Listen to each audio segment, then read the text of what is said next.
بسم اللہ الرحمن الرحیم۔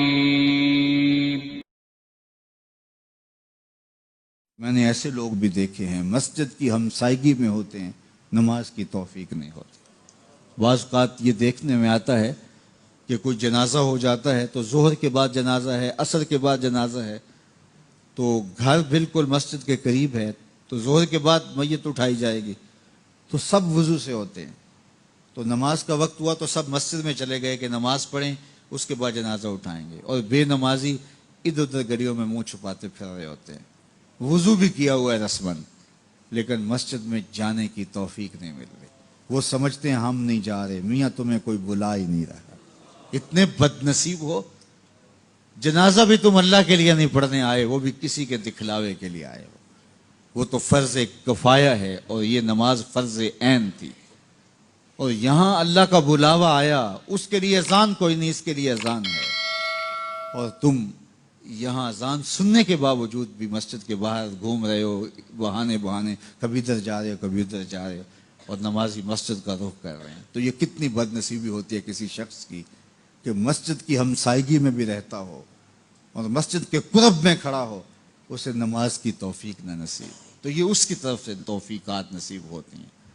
میں ایک بات سنایا کرتا ہوں کہ لاہور جب بڑی چہل پہل ہوا کرتی تھی ہمارے ریلوے اسٹیشن پہ، تو بہت سارے لوگ ریلوے کے ذریعے آیا کرتے تھے، تو وہاں کلیوں کی قطاریں ہوا کرتی تھی۔ ایک بوڑھا کلی، ٹرین کا وقت ایسا تھا کہ وہ رکی آ کے، تو اس نے کسی کا سامان اٹھایا، تو میکلوڈ روڈ پہ جانا تھا، تو راستے میں نوری مسجد پڑتی ہے، تو اس نے کہا قریب آ کے کہ بابو جی میری نماز عصر رہتی ہے، تو ذرا 2 منٹ کے لیے رکیے، میں نماز پڑھ لوں۔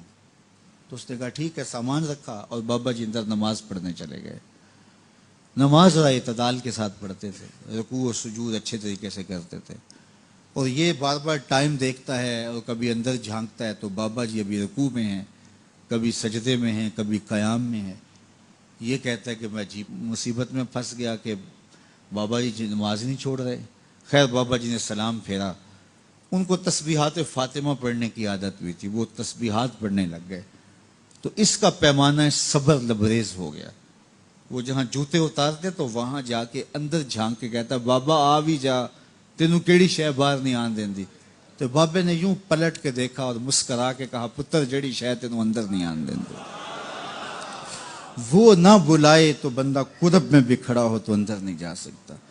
اللہ سے توفیق مانگو کہ ہماری نسلوں میں بھی کوئی بے نمازی نہ ہو، 5 گانا نماز کی عادت زندگی میں رچ بس جائے، ہماری اولادیں بھی رب کے حضور سجدہ ریز ہونے والی ہیں۔ قیامت کے دن جب حکم ہوگا کہ اللہ کو سجدہ کرو، بے نمازی اس دن تو چاہیں گے سجدہ کریں، آج کوئی نماز پڑھتا یا نہیں پڑھتا، اس دن تو ہر کوئی چاہے گا کہ آج سجدہ کریں، لیکن بے نمازی چاہے گا کمر اکڑ جائے گی، سجدہ کر نہیں سکے گا۔ قرآن بتاتا ہے کچھ لوگ جہنم کی طرف دھکیل کے لے جائے جا رہے ہوں گے، ان کو کچھ لوگ پوچھیں گے ما سلککم فی سقر، تم جہنم کو کیوں جا رہے ہو؟ تو وہ کہیں گے لم نک من المصلین، ہم نماز نہیں پڑھا کرتے تھے۔ تو 5 گانا نماز یہ زندگی میں شامل کر لو، کبھی بھی نماز قضا نہ ہونے پائے۔ قیامت کے دن بے نمازی کو اللہ دشمنان خدا کی صف میں کھڑا کر دے گا، جہاں نمرود کھڑا ہوگا، جہاں فرعون کھڑا ہوگا، جہاں حامان کھڑا ہوگا، جہاں قارون کھڑا ہوگا، جہاں دشمنان خدا کھڑے ہوں گے، بے نمازی بھی صف میں کھڑا کر دیا جائے گا۔ مجھے بتائیے ہم میں سے کوئی بھی یہ گوارہ کرتا ہے کہ حشر کے دن دشمنان خدا کی صف میں کھڑے کر دیے جائیں؟ یا کوئی خاتون یہ گوارہ کرتی ہے کہ رسول اللہ صلی اللہ علیہ وآلہ وسلم کی راہوں میں کانٹے بچھانے والی ام جمیل کے ساتھ کھڑی کر دی جائے؟